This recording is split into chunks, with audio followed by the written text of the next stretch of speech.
Now, if they get that to work, I wonder if they can get Star Wars lightsabers to be actual reality. Oh, they're trying that too. Yep. They're trying to build that doesn't they're surprise basing me. it on a proto lightsaber. Mm-hmm. Which actually does have a battery pack strapped to the waist. Mm-hmm.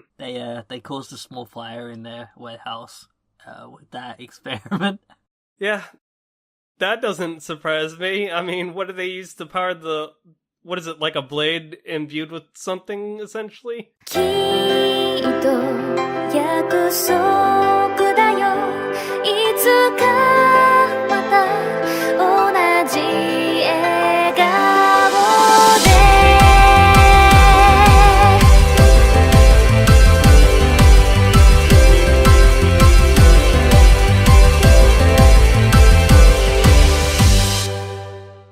Hello, one and all. Welcome to episode 35 of the Annie Chat Box. I'm one of your hosts, Craig, for this fine afternoon, evening. Well, it's early evening.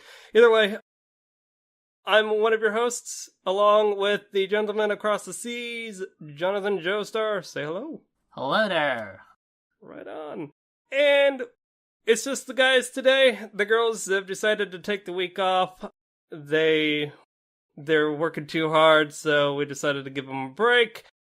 And it's an all-guys episode, so strap in as we talk about manly things. such as social links.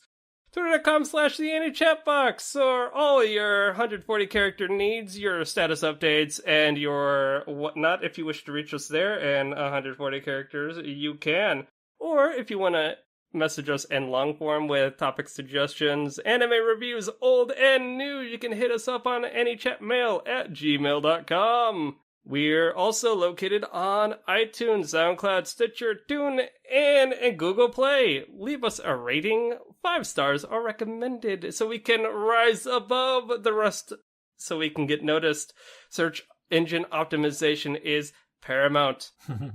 And if you find it within your heart of hearts, hit us up on our Patreon to donate some hot cash muns on patreon.com/AnyChatBox. The tiers have been updated, so they're all the incentivizing. Okay. Let's see here. Today, we are talking about a show about content creation and how it kind of like can benefit or be a detriment to reality as our reality. John, before we sat down here, we were talking about, man, what would happen if our content, or any content of that matter, how would that benefit or be a detriment to our reality? John, you've RP'd and you've made characters, right? Would they love you? I got a feeling that most of my characters will be pretty pissed off with me. Now, before we give context real quick, what's the basis of these characters? Are they like based, what are they based on a game or original concept entirely, or what? So I am constantly coming up with character ideas and doing... Well, I haven't done any drawing for a while, but even still, I keep on coming up with story ideas and character ideas for these stories, or OPs for... original characters, rather, OCs, not OPs. Yeah. For other stories... That sometimes other franchises that spring to mind at times. Plus, I do play tabletop RPGs rather with friends, and coming up with characters and backstories for those is a lot of fun too. Mm-hmm. But in that sense, I can be a very cruel writer to my characters at times. Though there are some more light-hearted story ideas that I've come up with that, they'd be a bit more thankful for the plots that I've put them through, I think. I hope. You hope. you're imagining your characters looking at you and just giving you like the 1,000-yard stare and just shaking their head no at you. Why would you? What? Not like it's the scene from The Matrix where the lady's like, not like this, not like this. I've got character ideas that, or story ideas that do involve other characters dying, and like siblings or relatives of loved ones either being in a situation where they can do nothing but watch, or outright have a hand in the person's death. And yeah. Now, do they grow stronger because of this? Are they able to vanquish the evil in their fictionalized universe because of this? Yep. I mean, the one character's death is supposed to be a noble sacrifice scene. They've tried everything else that they can, and this is the last-ditch effort that they had, and they managed to defeat the evil. Well, in that scene, anyway. And the other characters come out stronger because of it, even if they were slightly traumatized by it. And there is a reason for the other death that I mentioned. To lead to the good ending, but I'm not going to go into why. if I ever do come out with this story, because that would be huge spoiler. But yeah, character deaths are a driving force to make the protagonist have something to like bring them down in order for them to triumph over. It get like most superheroes, if you think about it, like Spider-Man always had kind of like hardships in his life. Batman has hardships in his life, and they're kind of like grounded in a way. So many but they always triumph superheroes' origin stories involve someone dying or being put in harm's way, and yeah. Because it's a story of, what is it? The audience at home will always root for the hero to triumph and see how they can overcome this trial and tribulation. You know, like Spider-Man, well, if no one knows, Spider-Man has, like, some bad things happen to his family, and Batman, his family, has bad stuff happen to him as well, and they have to essentially go on a journey of self-discovery in order to figure out what it means to be a hero. So the bad guys won't essentially harm other people. And suffice it to say, if the Marvel Cinematic Universe was in our universe, what is it? I think that, suffice it to say, all of the natural weather disasters, the hurricanes and whatnot, would be the least of people's problems. Yeah, right. We'd have aliens invading, and then Avengers Phase 3, Thanos would show up out of a boom tube in the sky, and then collateral damage. Oh, the collateral damage. Oh, yep. And that's why we need S.H.I.E.L.D. we need an actual, like, the Marvel S.H.I.E.L.D. organization to come in, which would be essentially like a tier above this. I almost said CSI, NSA, or the FBI, and they just go globetrotting, solving mysteries and whatnot. Shoutouts to that TV show. Though, on the thought of Marvel and comics coming to life, I've been watching a bunch of YouTubers lately who have been like inspired by mostly Marvel and DC, but they've been also doing, one of them's trying to build Zarya's gun. Oh, from Overwatch? Yeah, from Overwatch, yeah. They're just, this is a neat thing. Let's see if we can build it in real life. And how... Now, Zarya, now, remind me again, I don't play much Overwatch, it's been a hot minute, but Zarya's the lady, the big lady, the buff lady with the pink hair The Russian and the gravity lady, gun? yes, with the pink hair. Yeah, the Russian lady. Yeah. So are they actually trying to get a grav gun, like, to create a black hole singularity? I haven't actually watched those videos, but Mm-hmm. they are... I think it's a laser cannon that they're trying to build. They are actually Oh, trying that's to build intense. a sort of laser cannon. Now, if they get that to work, I wonder if they can get Star Wars lightsabers to be actual reality. Oh, they're trying that too. Yep. They're trying to build that they're doesn't surprise basing me. it on a proto lightsaber, Mm-hmm. which actually does have a battery pack strapped to the waist. Mm-hmm. They caused a small fire in their warehouse with that experiment. Yeah. That doesn't surprise me. I mean, what do they use to power the... What is it, like a blade imbued with something, essentially? For in the example that I'm talking about, the people actually trying to build it, they created a circuit and used a whole stack of like sort of radio controlled car batteries, the rechargeable ones. They just Right. like clumped them all together to create one super battery that puts out more voltage than what any single house could in one go. Oh god, And- that sounds like an explosion waiting to happen. Yeah. As long as the batteries don't go below a certain level of charge, which they had a monitor on each of the batteries to make sure they didn't, like, they start bleeping, and they can shut them all off individually if they need to. But yeah, they just kind of, like, created a circuit as, like, how much power can these create? How much heat can these create? Let's create a circuit with these batteries and a long iron bar and see what happens. And the iron bar glue red hot, started to melt and then burst into fire. So Oh. yeah. Okay.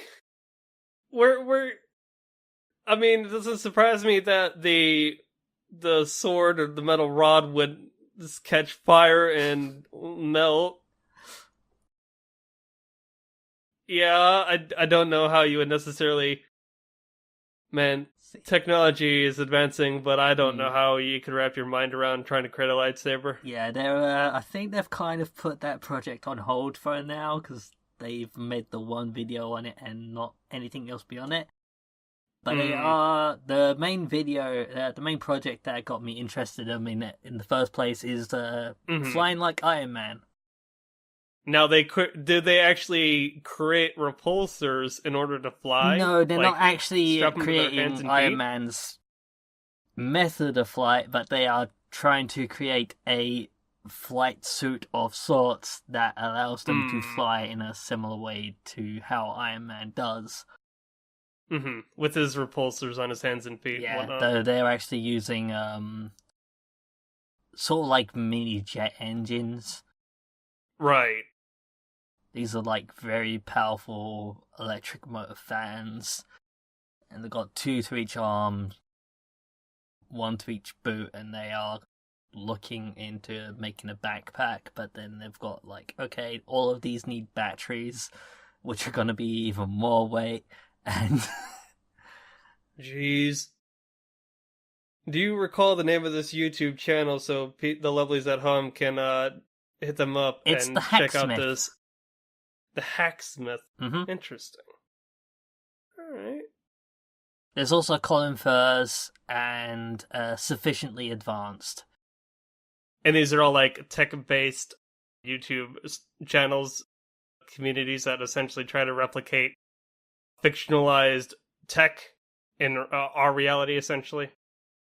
Yeah, Colin Furs doesn't do so much of that anymore, but he started off with like building retractable Wolverine claws and magnetic boots to simulate Magneto and flamethrowers and stuff, but he is also a sort of mad scientist YouTuber, though he doesn't actually have any...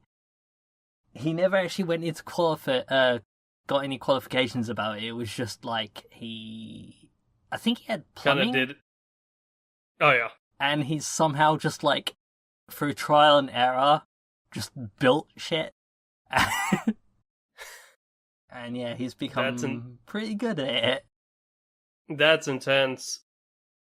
Where they're inspired by the creations or the pop culture, they try to make their own thing and try to see if something sticks eventually. But like I said, technology is advancing, and hopefully it is not used or does not wind up exploding in people's faces. A la the lightsaber, which melted. Yeah, thankfully nobody was hurt. They for sure, right? Take some precautions. See, when dialing it back, when you talked about like your OCs and whatnot, I never really made anything. What my thing was, I would always try to draw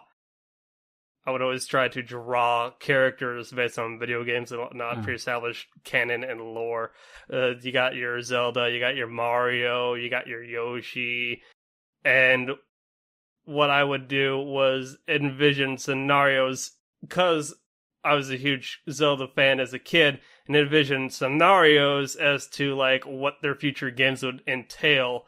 Like, this was hot off the presses of Ocarina of Time in 1998 and Majora's Mask in 2000, straight up 2000, that I would be like, okay, what if the antagonist of Ocarina of Time came back, or in a different way? Little did I know that essentially my prediction kind of sort of came true in an alt universe in canon, where the Wind Waker was a thing where the world of Hyrule got flooded by the Great Sea, and I'm like, oh dang, this is legit. Okay, cool. Zelda can do anything at once. It can have a Link, it can have a Ganondorf, it can have a Zelda, and any timeline.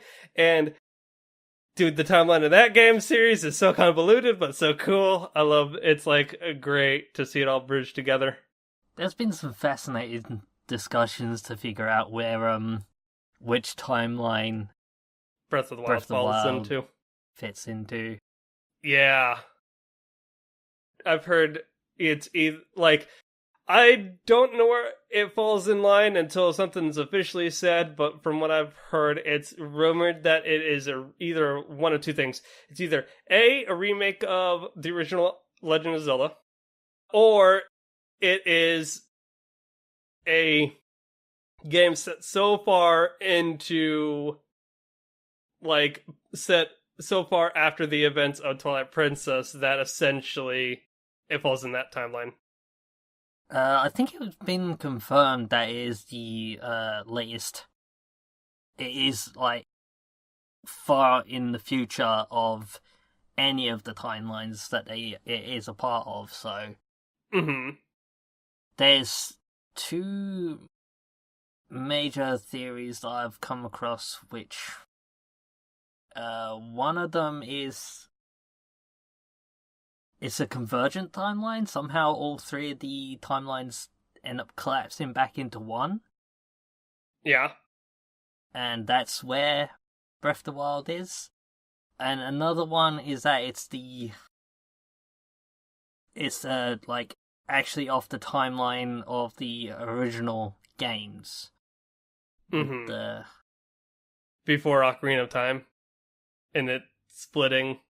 No, it is one of the three paths, but I can't remember which timeline it was called. But it's the one where all of the Link characters have a yellow band in their hat. If you pay attention to the artwork, from all of the Links in this particular timeline have a yellow band in their hat, whereas the other timelines, they don't. They don't. And, like, the official green garb look for Link that you can unlock in the game without but using any amiibo, he has that yellow band in the hat, and that's like one of the key bits of evidence that they use to say, no, it's this timeline. Conspiracy theory. Which Zelda timeline does Breath of the Wild fall into? It might be anime. This is an anime. What? Yeah, we're talking about video games on an anime podcast. The lines are being crossed between different interests here. Fuck comics, anime, video games. What if anime? Yeah, you know what? I think it's time to bring it back to anime by talking about our anime this week. Ladies and gentlemen, presenting Recreators. The studio is Studio Troika. What they've done is Sakurako-san no Ashimoto ni wa shitai ga umeteru. God, I can't say Japanese very well. AKA Beautiful Bones, Sakuro's Investigation. They've also done Aldnoah Zero. Hey, so also, I wanted to give a shout out here because the director of this show was Aoki, and the music was obviously done by the ridiculously talented Hiroyuki Sawano. Shout out to one of my favorite composers in Japan. I thought I'd shout out the director as well because he directed Aldnoah Zero and he directed Fate Zero Season 1 and Season 2. I could definitely get some... I was definitely feeling some Fate Zero vibes with the series. Like... Yeah. Synopsis reads as such. Humans have designed countless worlds, each one born from a unique imagination of its creator. Sota Mizushino is a high school student who aspires to be such a creator by writing and illustrating his own light novel. One day, while watching anime for inspiration, he is briefly transported into a fierce fight scene. When he returns to the real world, he realizes something is amiss. The anime's headstrong heroine, Celestia Upitilia, had somehow returned with him. Before long, other fictional characters appear in the world, carrying the hopes and scars from their homeworlds. A princely knight, a magical girl, a ruthless brawler, and many others now crowd the streets of Japan. However, the most mysterious one is a woman in full military regalia dubbed Gonpuku no Himegimi, which essentially translates roughly to the military the military uniform. Princess? Military uniform princess or something like that. Yep. Let's see, who knows far more than she should about the creators' world. Despite this, no one knows her true name or the world in which she is from. Meanwhile, Sota and Celestia work with Meteora Ostrich, a calm and composed librarian NPC, to uncover the meaning behind the unnatural events. With powerful forces at play, the once clear line between reality and imagination continues to blur, leading to a fateful meeting between creators and their creations. Dun dun dun dun dun dun dun. Wait, that's the Harry Potter theme. I don't know why I started with that. Okay. So, recap, I gave a quick impression, and Pete was also on it as well way back when. I saw the fact that this was an interesting concept. What if your content that you created, your video game characters, your light novel protags, your anime protags, your manga, comic book protags, or villains came to real life, and how they would interact and probably fuck things up or try to make it better. It was something fresh. It was also a studio that I liked because I previously saw Aldnoah, as well as I'm following the staff, as you previously noticed. So I said, well, let's give it a whirl. John, you binged the fuck out of this again like a trooper. I gather you like this story. I love the shit out of this series. I am really thankful that you personally gave me a recommendation to watch it because you saw it. It was like, this is something you'll like. And yeah, you're correct. Right. I remember seeing the concept of this and thinking, that sounds neat, but I'll put it kind of low on my list because there's other things that have got me a bit more hype this season. And, yeah, I really should have paid more attention to this series. And suddenly you binged all 22 episodes, and then at the end of it, you don't know what to do with yourself, and you're like, oh god, what did I do? So suffice it to say, the plot, without going too heavy into it, the story is kind of like about essentially the main guy, Sota, and how he meets up, or the synopsis said, he goes to Celestia's world in the anime, and then is attacked by the military uniform princess, and they get the fuck out of Dodge. And then they meet up with the Meteora, who is a magician girl, stoic magician girl, and essentially they get attacked by the military uniform princess yet again. Obviously, she's a villain. It's essentially a story, in loose terms, it's essentially a story about Sota and his friends trying to gather allies against the antagonist, military girl, and her ragtag team of people. Because there ends up being two factions of creators, of created rather, not creators. There's the side that sides with the creators, and then there's the side that sides with the military uniform princess against the creators to try and force them to change their stories. Yes. Or at least that's what... The idea that was promised by the military girl that said, if you side with me, we can change fate. Because...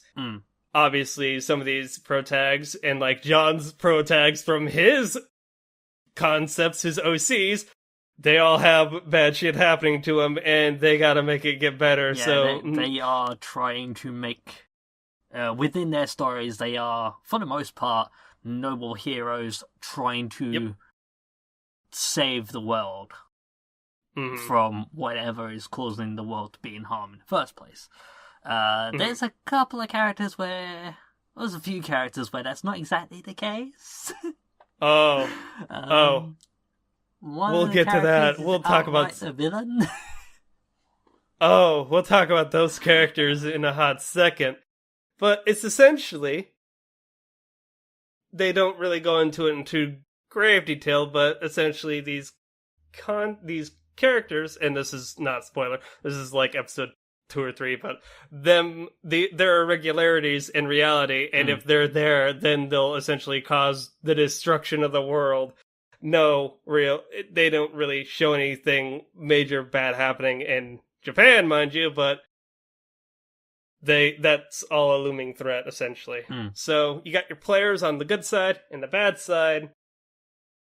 Let's talk characters. John, I think I know who your favorite character is.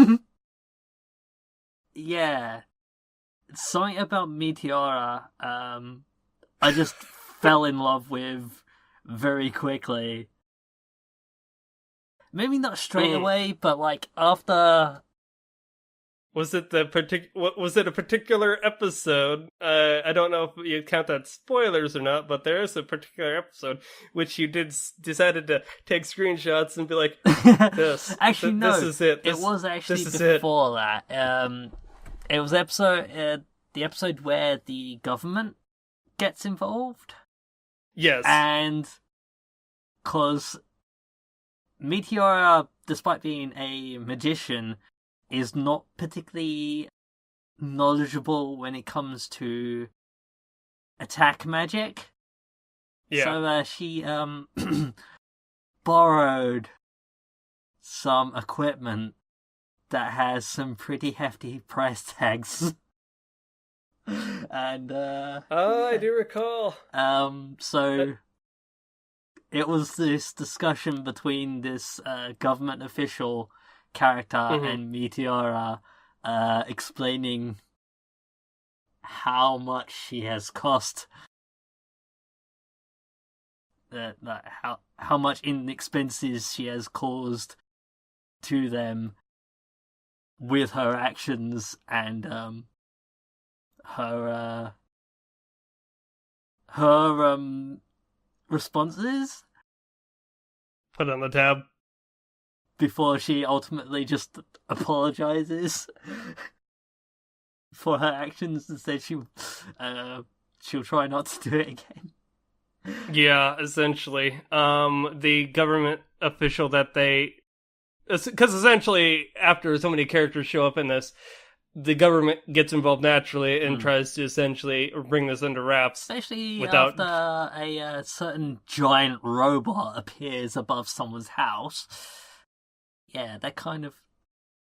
Fun fact about that character, Kanoya, from a mecha anime, that kid, is voiced by the voice actress for Sei from Gundam Build Fighters. Ah! It was bugging me! I was thinking he there you sounded go. familiar. Yep. So, and the government official here is Kiku Chihara Aki. But, so, let me think here. Characters. I honestly, despite not being the most valiant character, I loved a certain high school girl that always had fangs and always loved to interact with people, and she wanted to just be a giant ass troll. And she was a villain in her anime, but she meant well, and she killed a few people, and on her introduction, Magane, dude, she's so, like, her shoutouts to her character mannerisms, because she's great in all the wrong ways. She won me over in the end. Like, for the longest time, there was certain characters that was like, I don't really like this character. I don't really like this person. And Magane was one of them's like, there's nothing that she can do that will win me over. And she fucking wins me over in the end. I came out of this series with like, I can't hate anyone in this series. Because they actually give time to kind of flesh out the characters, which is interesting, and a good kudos to the writing is that for being 22 episodes and having an ensemble, they give each character a spot in the limelight with the dynamics of the creations, like coming into contact with their creators in one facet or another. Yeah, I was trying to think if there was anyone that... I think Mamika is the only one that didn't actually manage to meet up with their creator, because their creator was never actually shown in the end. No, I don't believe so, but I really like Mamika.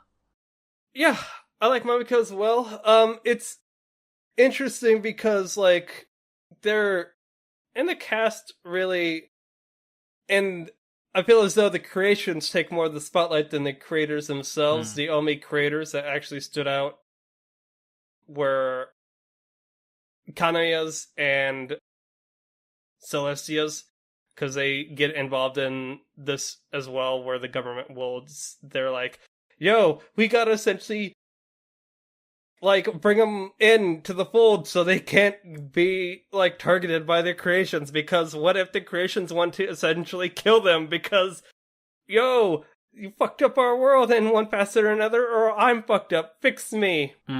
Because, again, that's the line here where the military girl is like, come with me and we can change your destiny. Whereas some of them are like, yo, I'm gonna go and try and meet up with this middle-aged man who's balding and say, yo, My world's kind of fucked up. Why would you do that? That doesn't make sense. Can you change it? Can you change? Oh, interesting. I don't. Can we change it? How does that work? Yeah, when they actually finally met up with Celestia's creators and they started doing doing experiments, I was like, this isn't gonna work, and I think I know the reason why. And sure enough, it didn't work. Yeah, that's revealed later. And sure enough, the reason why, I was spot on. Yep, and that's kind of a spoiler. Yeah, I'm not going to say why. But, yeah. So, let me think here. Some of the creations kind of, in my opinion, overshadowed the presence of some of the creators. Not to say that's a bad thing, but at a certain point, I couldn't remember all the guys, all the creators' names. Though, No. Yeah.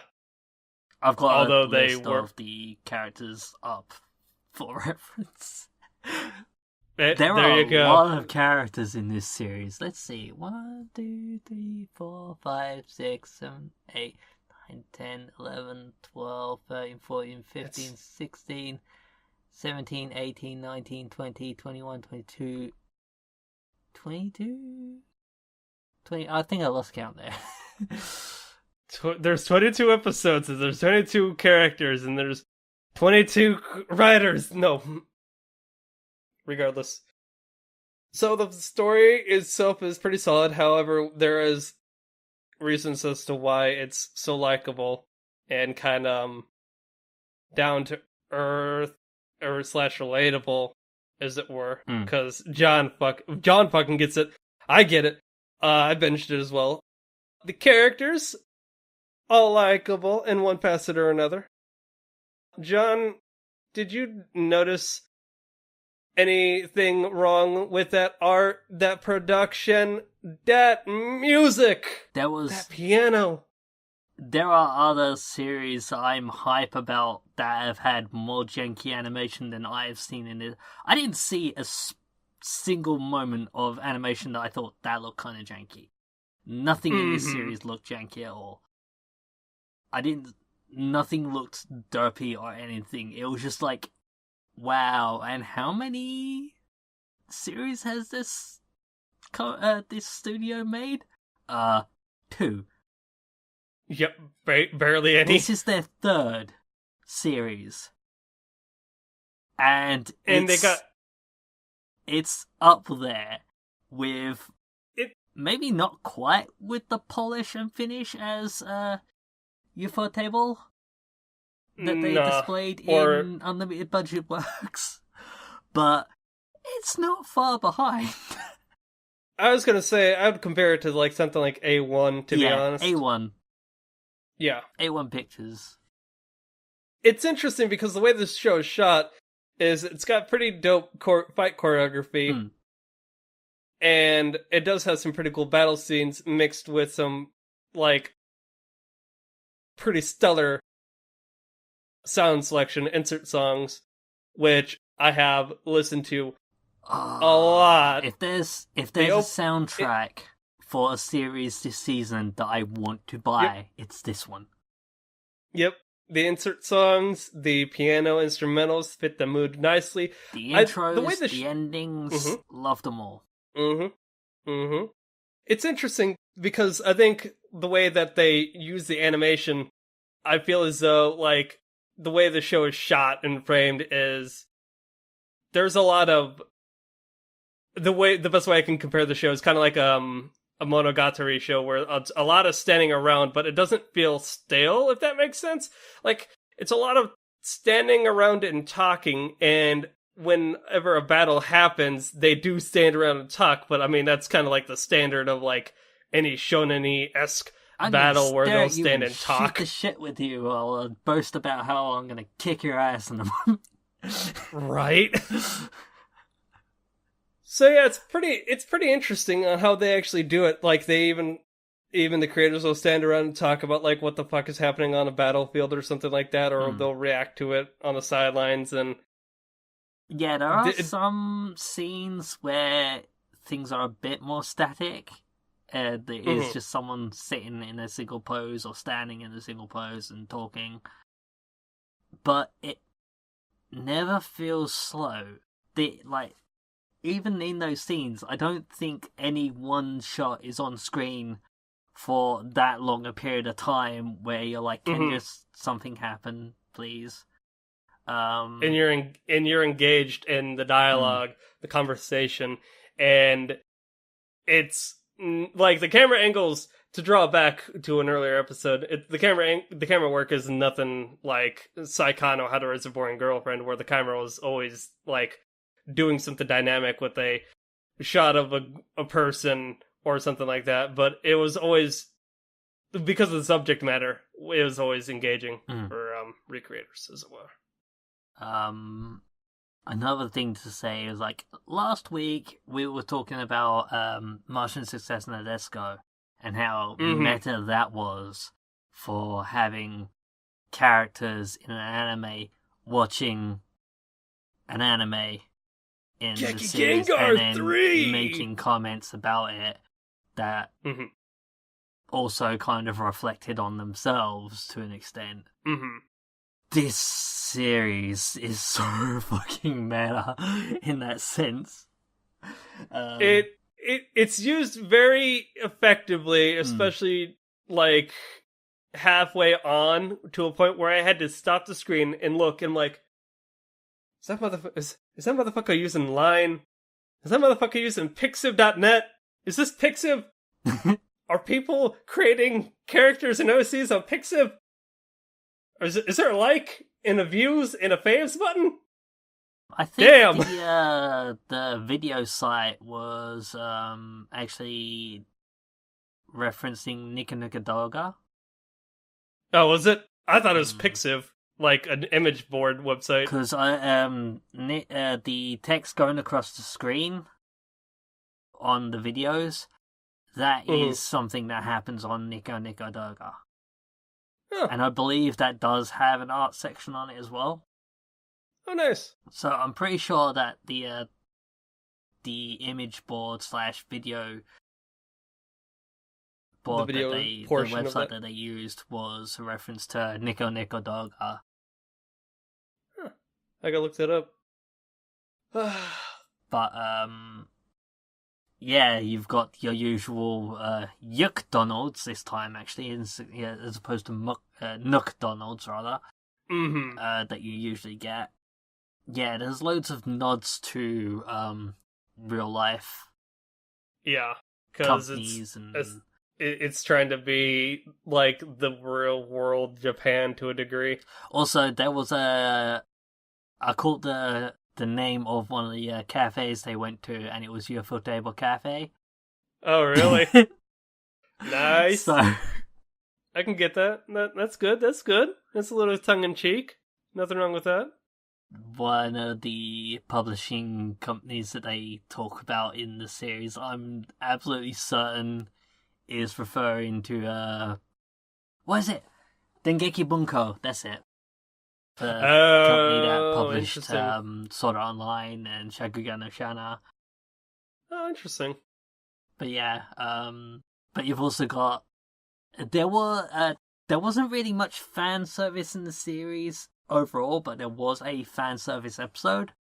And, now, are you talking fan services in plot, or are you talking fan services in references? In the actual sort of. There's a bathhouse episode. That kind of fan service. That wasn't that bad. No, I'm not saying it was bad, but like there was a meta moment in that where one of the older fat, like, he has a belly and he's not supposed to be attractive looking character. He steps out like in just his towel, and one of the other creators says, "You know what? If that's supposed to be our fan service for the episode, it's gonna be. If that was gonna be our fan service in an episode, that would be a huge disappointment." Oh, you're referring to Naka no Gane. I think that's his name. Yeah, Kanoya's creator. No, not the Kaneyas. The Hikayu's creator. It was Nikano, the guy with the buck teeth. Yeah, he was the one that Okay. stepped out in just the in the towel. And Gotcha. They were. I mean, it was Nakania's creator that was making the comment about if this is our fan service episode, then that's a huge disappointment. Mm-hmm. But then another character who Yuya actually stepped out right afterwards. So no, that is the Fujoshi bait fan service shot that you're after, and they glorified that. Oh yeah, with Yuya with his ripped abs because he's fucking a pro tag. I believe he's actually an antag in his series. Is he?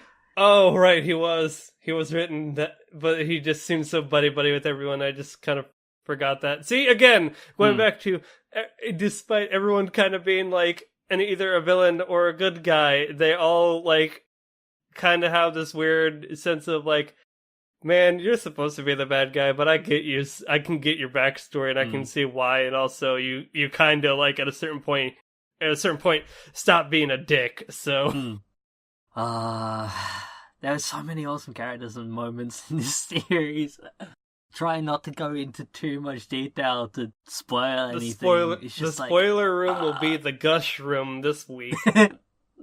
John, so we covered the basis of the plot. We covered some good characters, that production, the music.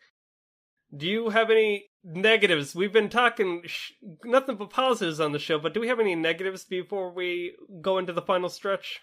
There is one negative I've heard about the series. I didn't personally feel this way about it, but thinking back on it, I can see why it would put some people off. Okay, let me know then. I'm curious. And it is actually to do with Meteora. Okay. She is she probably has the most dialogue in the entire series, and she is also kind of monotone. And I've heard that's kind of put some people off of the series, because they think of her as the most boring character in the series, and they feel like she's the one doing all the info dumping to progress the story. I really didn't feel that way about it. I felt like, yeah, she does do a lot of the explaining of what's going on, but yeah, I didn't ever find the show info dumpy. No, like, I never found it info dumpy. Yeah, it definitely, like I said earlier, it definitely had bits where it's just like, we're going to talk about the situation, and we're going to have, like, a lot of civilians and the actual creations be there and be like, okay, so what do we do here? But it didn't feel too expository. No. Not to the levels of Fate Zero with its episode 0, where it's 45 minutes straight of talking and world building and setup, where a point where if you're not a huge Fate fan, you won't get it, but if you're rich into the Fate universe, a la John over there, it's his fever dream. But to a casual, kind of like me, or Cassie, or Cam, or probably Cam, I don't know. Either way, they may be just be like, man, this was okay. A lot of people standing around in different locales talking about stuff. Got it. But yeah, it definitely wasn't. I definitely feel it wasn't to the level of Fate Zero with its info dumping, and it was a bit more spread out. But maybe because it was so spread out and pretty much always Meteora doing the explaining, that seems to have put a few people off. And they kind of have taken the stance of not liking her, and therefore have a view of, has she shut up yet? And I was like, that's a bit unfair. That's a little harsh. I can see where they're coming from. Again, I personally didn't feel that way about the series, but I can see where they're coming from, and I can see, yeah, okay, if you really don't like this character, if you do find her that boring, then yeah, it might end up being a turn off from you. But I do strongly feel like there is enough other stuff going on, that you should still check this out. Mm-hmm. I feel as though my negative, and it was a negative up until the halfway point in the show, where I thought Sota was kind of a boring insert avatar character, where he was supposed to be.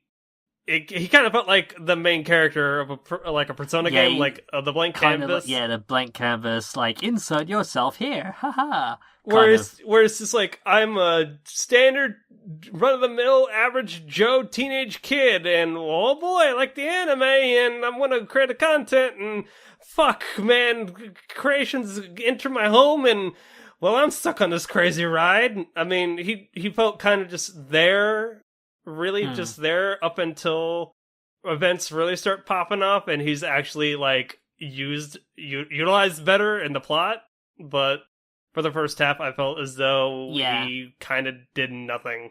There was something that I kind of wish they had shown more hints about it earlier on. Mm-hmm. Because he seemed to suddenly have this, like, click, and... Oh, I get what you're saying. Like, related to his past. Not to go too far into it, but yeah, I can understand that. Like, that, and it just seemed to, like, oh, suddenly, I remember this sudden thing, and... Revelation! And part of me was like, okay, and why did none of this come up at all before? Like, even a tiny bit? Why were there no hints of this until this very fucking moment? And I think if they had, then he would have been a much more interesting character even from the start. There would have been like, okay, what was that about? There would have been that little intrigue to get you to pay more attention to him. Yep. But yeah, as you said, until this kind of moment happens where they did start to utilize him as a character a lot more, he was just bland. I am a blank slate character so that the audience person watching can imagine themselves in my position and think of the hijinks that will ensue. Mm-hmm. But then they actually start to utilize him, and it's like, okay, no, now he is his own character, and now he is someone to actually pay attention to. So I agree with you there. Yeah. I also, and this is in the first 3 episodes, mind you, but like, at first I thought it was kind of hokey to have creations in the real world kind of have... There's one character in particular which they have this moment where they engage into a battle with another creation, and then they have a realization, oh shit, I've destroyed all this property!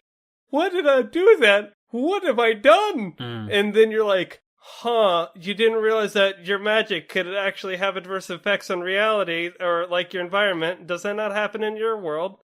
Is it all sunshine and rainbows in your world? Well, generally, in the genre that character is from, it pretty much is all sunshine and rainbows. You, like, how many series with that genre do you see any kind of collateral damage at all? So it just begs the question, it's just like, and they don't really do too much expounding upon this character, for better or for worse, but, like, they didn't really say, like, what, okay, I guess I could say it, but the character Mamika, she's a magical girl, and she gets into an entanglement with another character, and then kind of, like, freaks out about it. But I guess in her world, her attacks don't really destroy things. I guess it's kind of like she's a magical girl, kind of like Precure, where, like, all the damage that's done gets irreversibly reversed when she beats the villain. I don't know. That's my theory, but that's just... I believe she's sort of like a Precure kind of magical Precure, girl Sailor character. Moon, card captor. Yeah. Definitely not a Nanoha kind of character, because they do have collateral damage. Because Nanoha, like, they wear battle suits. I don't know what you're talking about. I've only seen one Nanoha movie, and all they do is just, like, have giant axes and, like, super, like, jet boots, and I'm like, okay, this is what? Interesting. But yeah, in she is more the typical idea of a magical girl, Maho Shoujo, in that it's all sunshines and rainbows and love will save the day, and all of her attacks are heart-shaped. That's how you do it. John, did you find any other oddities of this show? Did you find any other things that stood out besides Meteora and Sota? Before we enter Gush session, the Gush room instead of spoiler room. Because I honestly can't really think of much. It's kind of nitpicky of me, admittedly, but like there's characters that I just wish I knew a bit more about them, and like going back to something I already mentioned, but Mamika's creator never showed up. Nope. And like in something that happens towards the end, in theory, they should have been involved. And there is actually one screenshot, one poster you see at the end, that I'm like, okay, so they were involved, because otherwise they shouldn't have had this idea in the first place.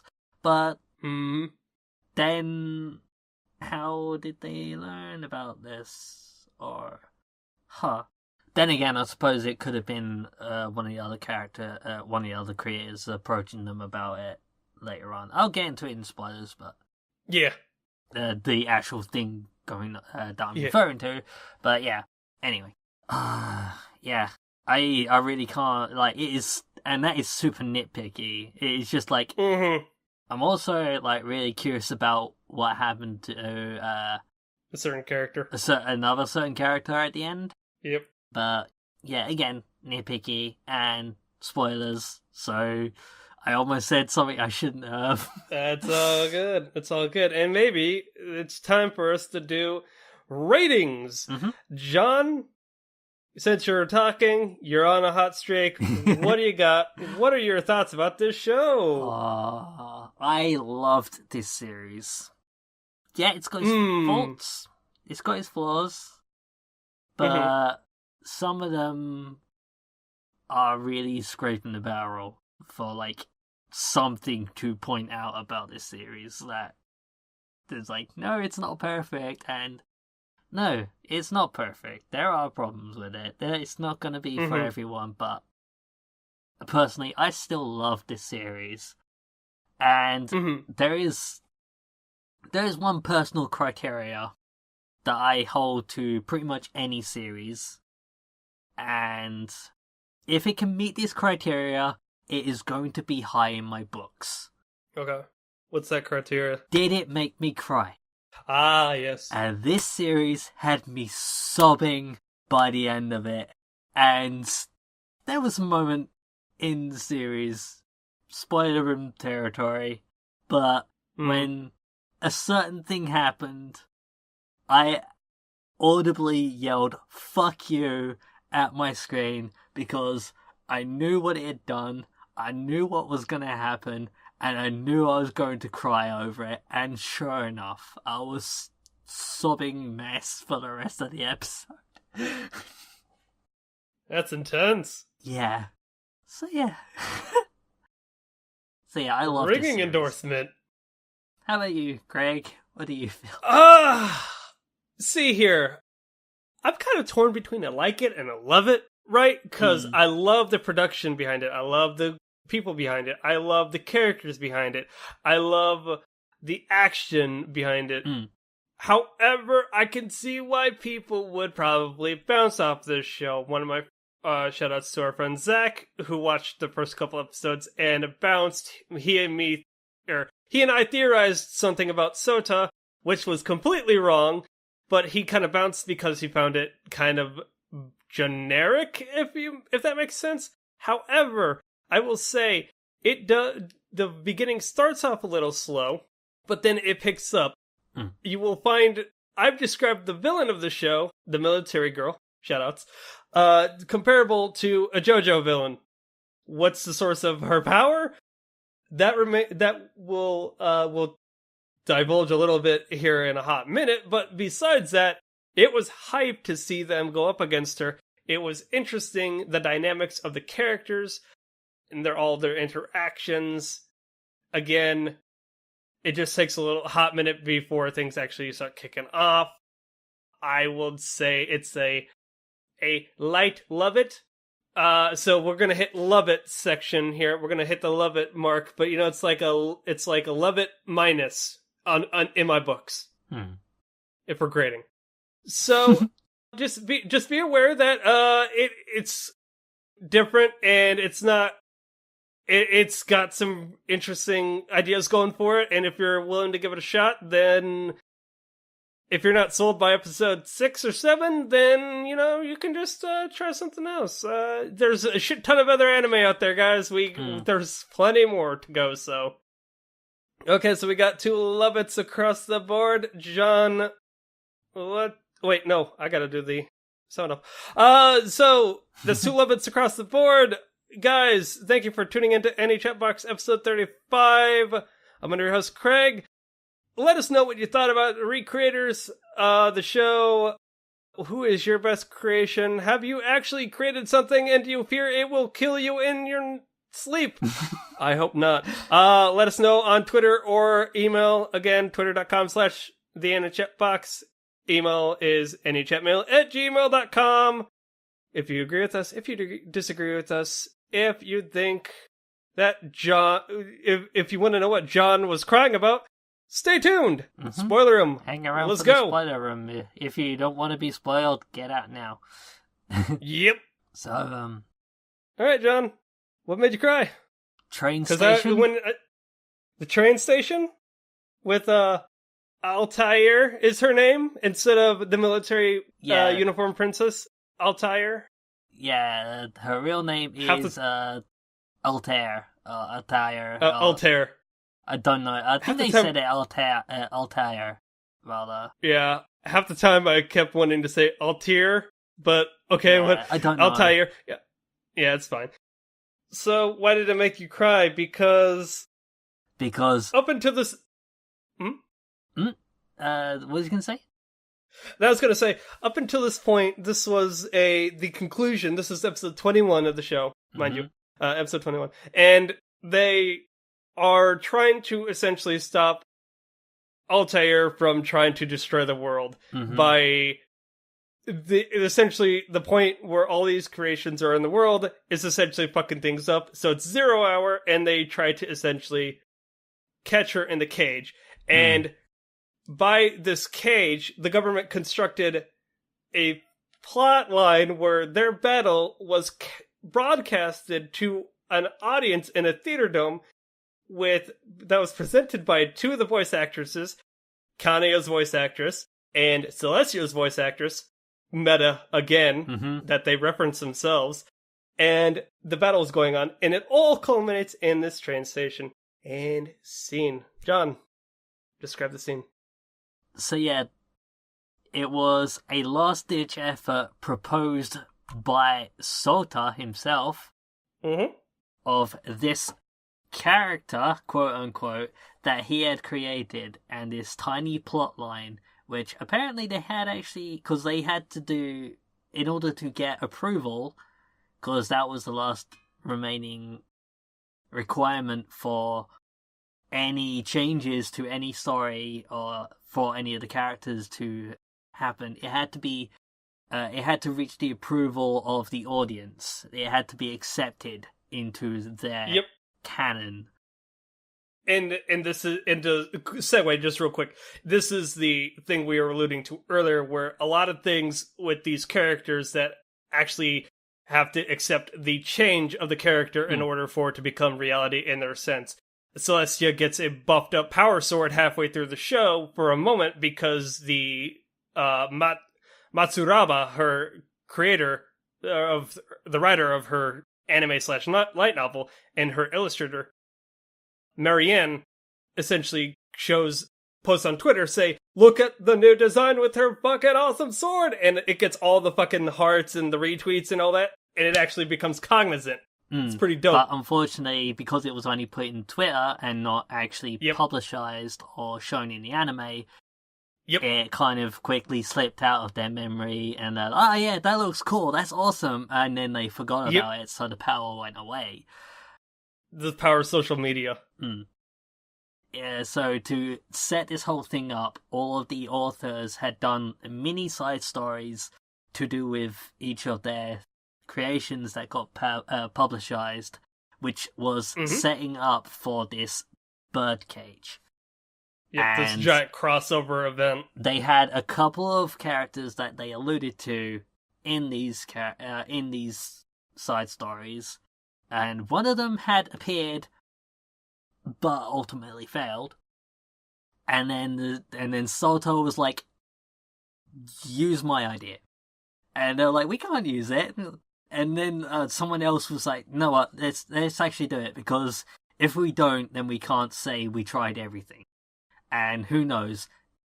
This story idea, this plot point that he came out with is so out there, maybe it will just fucking work. And so they initiate it, and then the entire scenery, this cityscape that they were in, goes white and turns into a platform of a train station. A train station that we had seen in the first episode. Yep. The first, scene in the first episode. And I started crying. I was like, fuck you, because I knew who was going to be walking down those steps before the footsteps even started ringing out. Because sure enough, Setsuna, who turns out to be Altair's... I've forgotten it now already. Words! Altair, her creator. Yep. So, Sota had written Setsuna into the story as a creation of a creator. And the reason why, ladies and gents, is why she's a creation is because Sota's revelation backstory, which happens about halfway through the show, is that he used to have a friend that he connected with on this image board / video board named Setsuna Sasaki, if I recall her name. Shimazaki, thank you. Good on you. And they became fast friends. They went to an event together, and eventually she became popular, and he felt jealous and left behind in comparison to her skills. However, her popularity backfired on her by her fans, quote-unquote fans, saying that she copied content. Accusing and her essentially of plagiarism. And that, I've seen that happen with certain creators, and the backlash that they can get, regardless of whether it's found out to be true or not. Yeah, this shit happens. And and for Setsuna, it drove her into a corner where Sota ignored her completely until she committed suicide. He wanted to say something, but he didn't. But at the same time, he was torn because part of him felt happy that she was being put down a notch and brought closer to him again. But and he also was like, man, that is really shit of me. I really can't say anything now. And so, so Setsuna had one last effort to try and reach out to him, and also published one last little video of this one character, Altair, and Altair. We're gonna struggle on this name for forever now. No, it's all good. And threw it out into the world before she ultimately jumped in front of a train to commit suicide. Yes. It's an interesting full circle how Altair meets her creator through a setup visualization. It should be noted that since Altair is not a creation controlled by her creator, she lives on in the hearts and minds of people who latched onto her design and started writing their own stories and putting out their own content, which all gained acceptance amongst fans of her. And this is where her power kind of made me turn my head and say, what? Okay, you can break all logic and reality, and that makes sense, and it's like a JoJo villain, but okay, I guess? What's... And they never really described this, and I guess could be a spoiler grievance, but like, who's to say if a fan of Matsuraba and Celestia the character, would create their own interpretation of Celestia and credit like the original source? Would that create another variant of Celestia in the universe and essentially have her get another power set? Like, what if you think all these different variants of Altair were out there?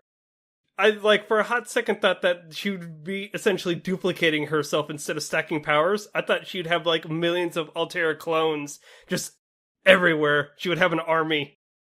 Well, the way I think of it is like Hatsune Miku. Mm-hmm. There are so many people, so many different interpretations of Hatsune Miku, but they are all Hatsune Miku. Hatsune Miku.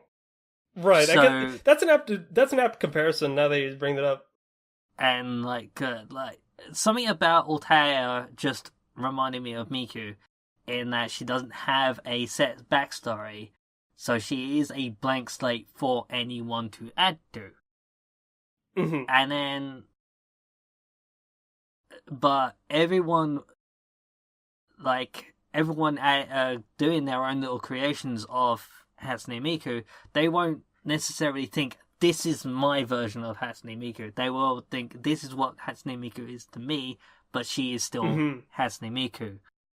And so it will add on to her, but not create a second one of her. Right. Yeah, that makes sense. And I guess that's the same with, like, despite if it having a different art style or something like that, it's still the same character essence. The core of the character is still the same. I guess in Altair's case, it'd just be, like, she'd have the same design. She would just essentially have a different power set. And that's why she gets essentially reset with different power sets and updated a refresh list. Although she herself was a derived character, ultimately her character was so different from the original that it did create a separate character that was, like, two separate versions, but all of the other creations that they then made of her were of that version of her, so they all built onto her. So yeah. Mm-hmm. I will also say that it wasn't necessarily episode 21 that I started crying. I had actually been tearing up from the previous couple of episodes with the events that were going on, but that was the real gut punch, heart-wrenching moment with the train station appearing and Cessna and Altair finally meeting up and having a heart-to-heart. And okay, so, like, maybe you can explain this to me, but, like, so they had a heart-to-heart, and Setsuna essentially goes up to Altair and is like, I'm sorry I left you with, like, this. I didn't want this for you. I didn't want you to be angry for me. I didn't want to burden you with that. Then they go to an alt universe? Is that what happened? With the water? That got it, like, the little kind of, like, that at that point kind of, like, got a little hokey, in my opinion, to a point where I was like, I don't know what this is coming from. Yeah, but that's another nitpick of, like, okay, can this little bit be explained? They're nope. Okay, we're moving on. They're both creations that are creating each other now, and they created a world? Yeah, because that's apparently, like, one of Altair's abilities. She can create things.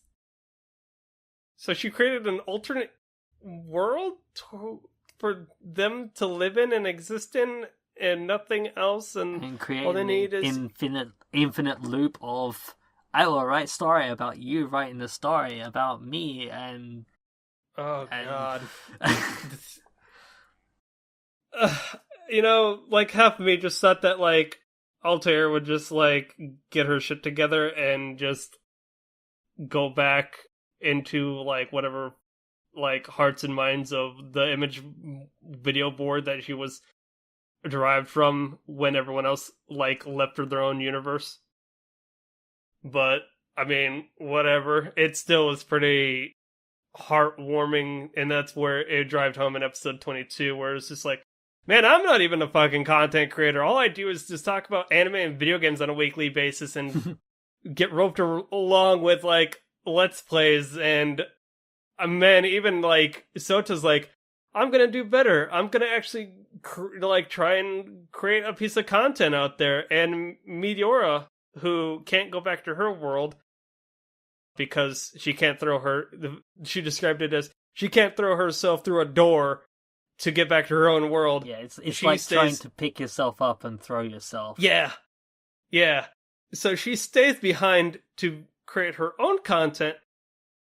And Magane was the other creation that stayed behind because Magane was like, no, I'm cool. I won't do anything. Yeah, I she won't just got harm on a plane and flew off to another country. And I was like, okay, what, bye. And these creations won't disturb the planet. Okay. But hey, Soda's creating stuff. That's cool. I mean, good on you, buddy. Good on you. Yeah. Yeah.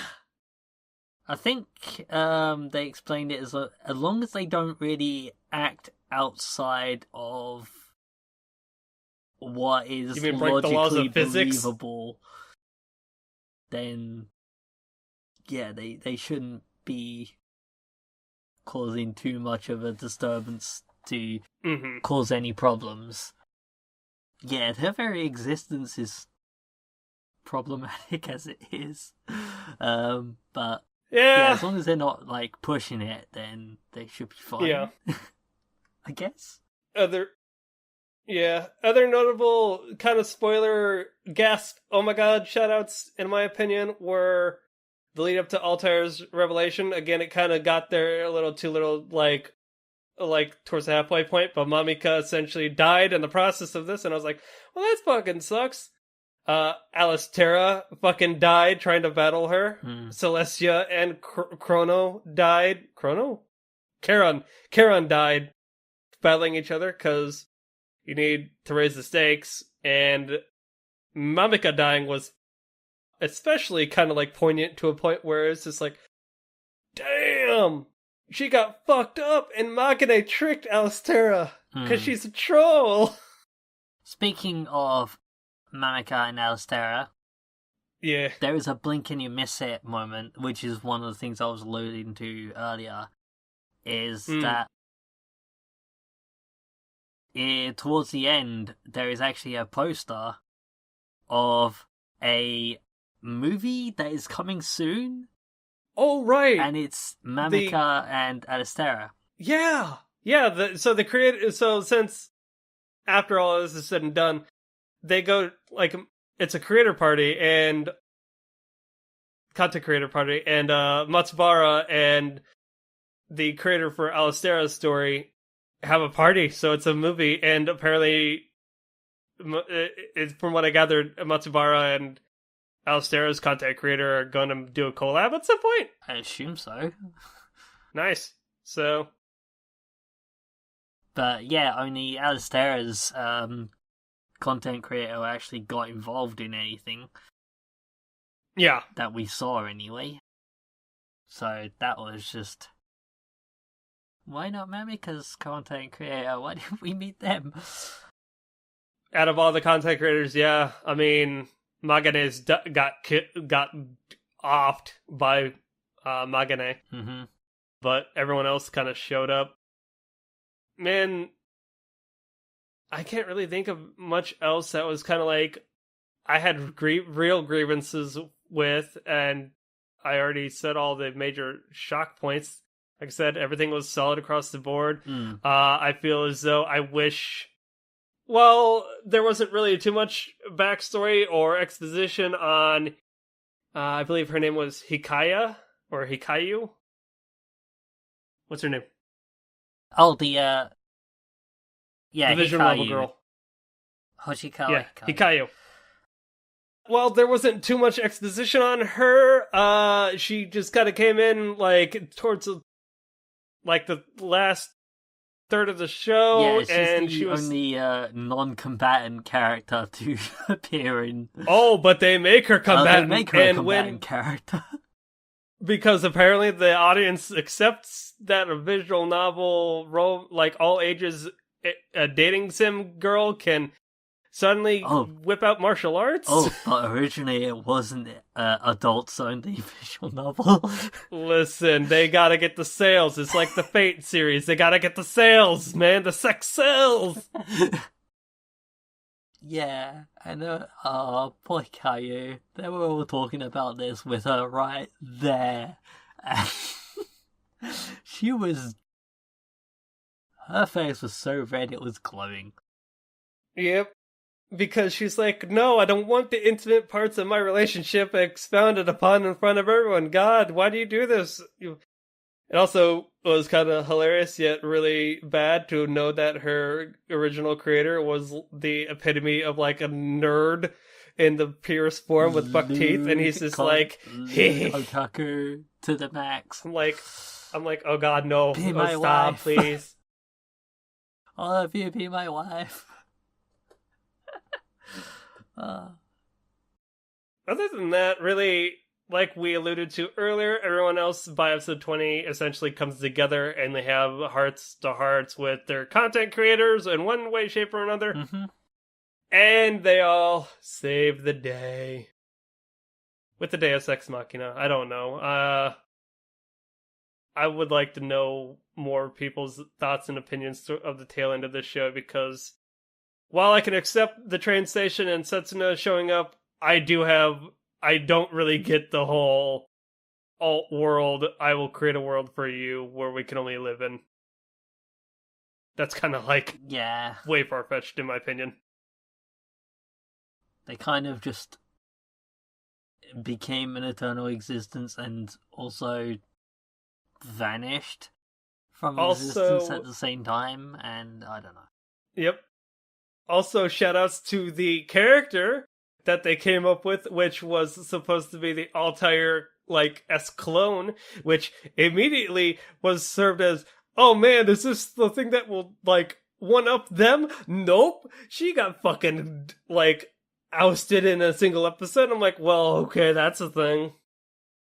It's like, we're gonna show you our trick up our sleeve. Nope, that fucking went out the door. Oh, wait, we got the plan B! Where's the plan B? Oh, there's the plan B! Ah, there, use it, it works. Cool. It kind of makes me think to myself, why didn't they use Setsuna, and why did they have to create this extra character? Because they didn't think Setsuna would work. I guess, was a but I mean, last-ditch effort.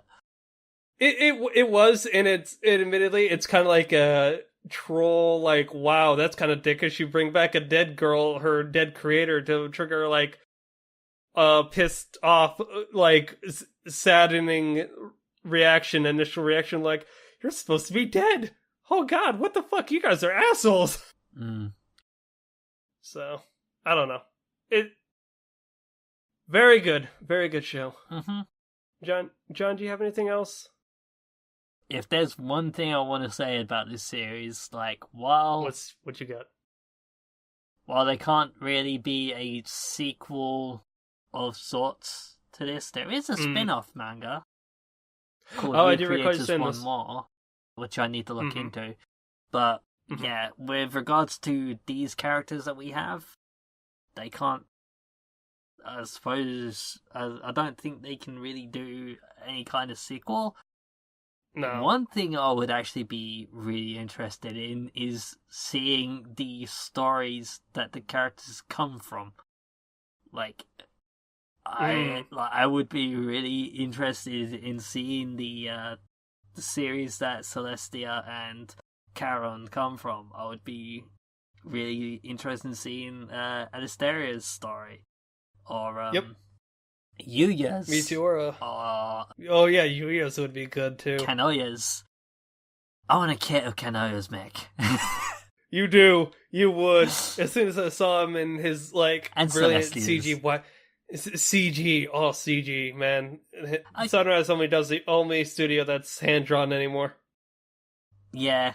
So, even in Sunrise, I think Gundam is the only one where they usually 9 times out of 10 hand-drawn the mechs.